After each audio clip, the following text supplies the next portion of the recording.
We have made it to the Jatiluwi rice terraces here in central Bali, and this video is all about the best FPS for travel videography. Let's go.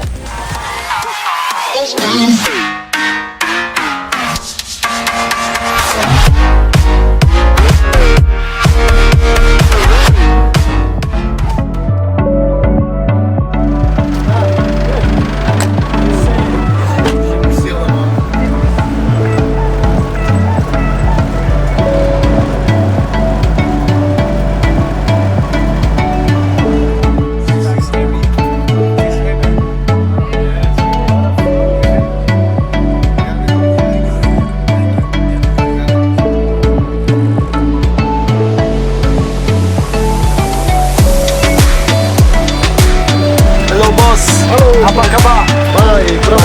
Bye, boss. 13 people. 13.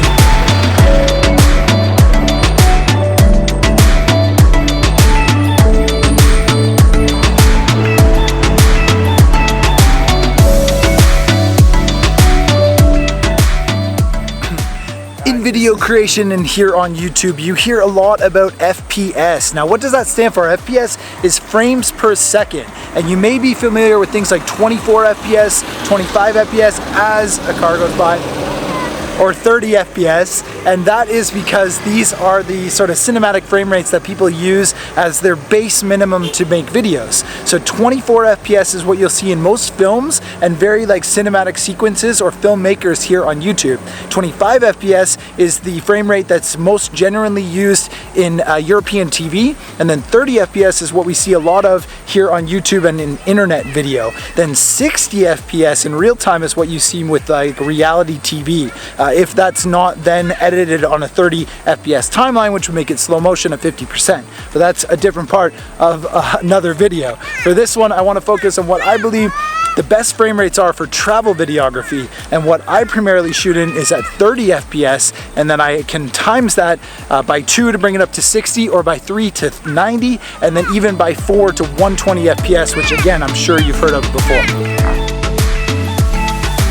If you don't know who I am or you're new to the channel, my name is Snell and I work as a travel videographer and photographer, creating B-roll and sort of cinematic compositions and sequences for a whole bunch of different YouTubers around the world, as well as different clients that hire me to make videos for their small businesses. And what I try to do when emphasizing travel videography is to keep it like real, but at the same time, you know, really playing with slow motion. And one of my favorite frame rates for that we're going to dig into a little bit later in this video, but for right now this place looks so good I've got to put the drone up in the air and show you what this looks like from the sky.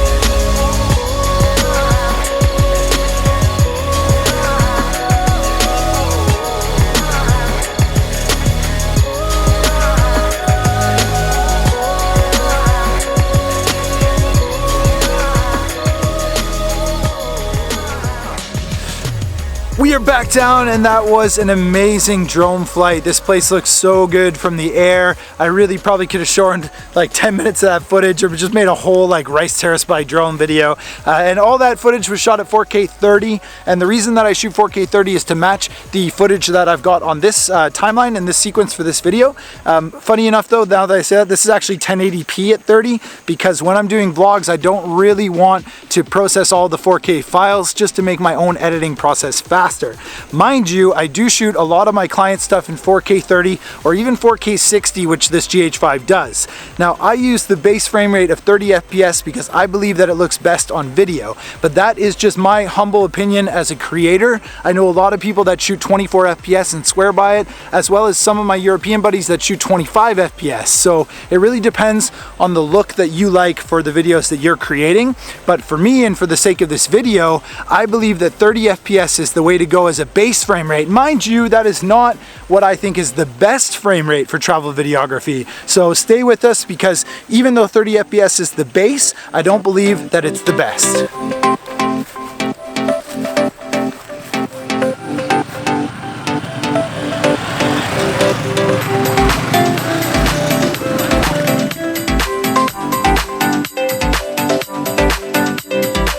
Jumping back into the rice terraces, it looks like we've kind of lost our light here. It's been some pretty serious clouds that have sort of rolled into the foothills. We're right at the base of a couple big mountains here in central Bali, and I think it's actually even better for photography. So the idea now is to find a spot where we can set up and try and get a couple images, because look at this scene. Now the real test, see if I can get this filter set up on with only one hand. We got it, yes. Too easy, nice.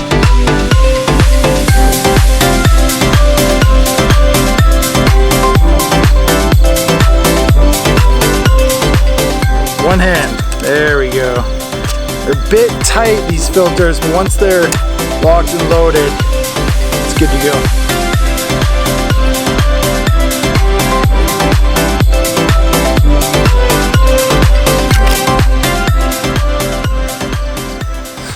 The clouds have really rolled in now, and it looks like we have lost our sun, and probably for good. So I'm very happy that I got the drone up in the air when I did, because the light is really diffused now, and it's gotten really gray and overcast. So that drone flight was amazing, and it's awesome to show you these rice paddies from the air and how good it looked with that sun sort of streaming across it. But you deal with what you've got, and this is a good example of how quickly the light and conditions can change in less than half an hour. So here we are at this one spot that I've set up, and I've got a time lapse to hopefully create the last sequence of this video, and this is it. This is the end. So I want to share with you my favorite frame rate for travel videography, and that is 90 FPS. 90 FPS is by far the go-to frame rate for me, because it creates this buttery smooth B-roll that I love to implement into my travel videos. And a big reason for that is because I was inspired by a travel TV show called Departures.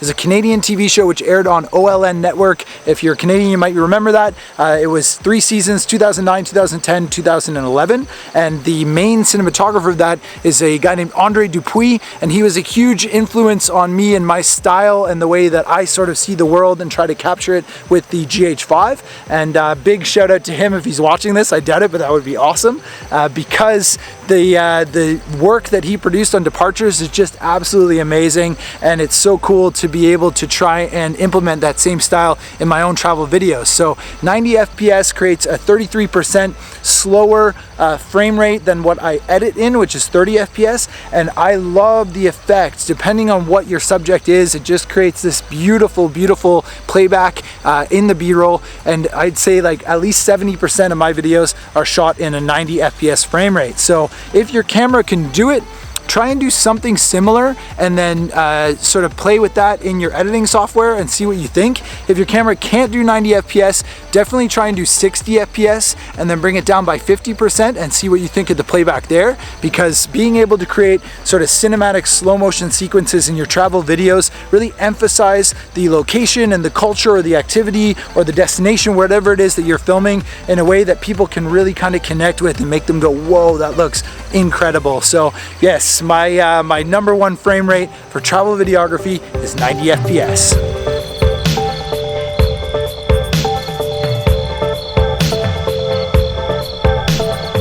Ooh, it is getting dark now. I wanted to jump back in the vlog because I almost forgot that I need to share a whole bunch of interesting information with you. It's two main things that next Wednesday on the vlog, same place, same time, we're gonna sit down and share with you two very important announcements. The first one is going to be the first ever adventure tour being led by myself and Nelly. It's going to be an amazing trip, and I think some of you already know where that's gonna be, but we are going to announce that adventure tour that's happening next year on next Wednesday's video. And we're also gonna show you where you can sign up for that tour if you're interested to join us on an awesome adventure in a very remote and wild part of the world. Now, the second thing that we're gonna announce on Wednesday, which is the next video, is the second video retreat. I had to think about that because I'm getting myself confused. So the second video retreat is gonna happen a year from now, and the first one was so good here in Bali that we want to take the same concept and repeat it, and hopefully we'll even be doing more than one a year, but because it's still so kind of new and fragile, I want to just throw out one more video retreat happening a year from now, and we've already picked the location. We know where it's going to be, we know when it's going to be, and I'm really excited to give you the opportunity to sign up for that. I know there's probably about 4 of you or even 5 that are interested in coming on the next video retreat, so I'm looking forward to giving you the opportunity to do that next Wednesday's video. So we got two big announcements coming up. One is the first adventure tour being led by Nelly and myself, and the other one is the second video retreat, both of which are happening next year, 2020. So stay tuned for next Wednesday's video, and we're gonna give you the opportunity to sign up as well. So that's the end of this vlog. As always, thank you so much for watching. I hope you liked the video, and I will see you on the next one.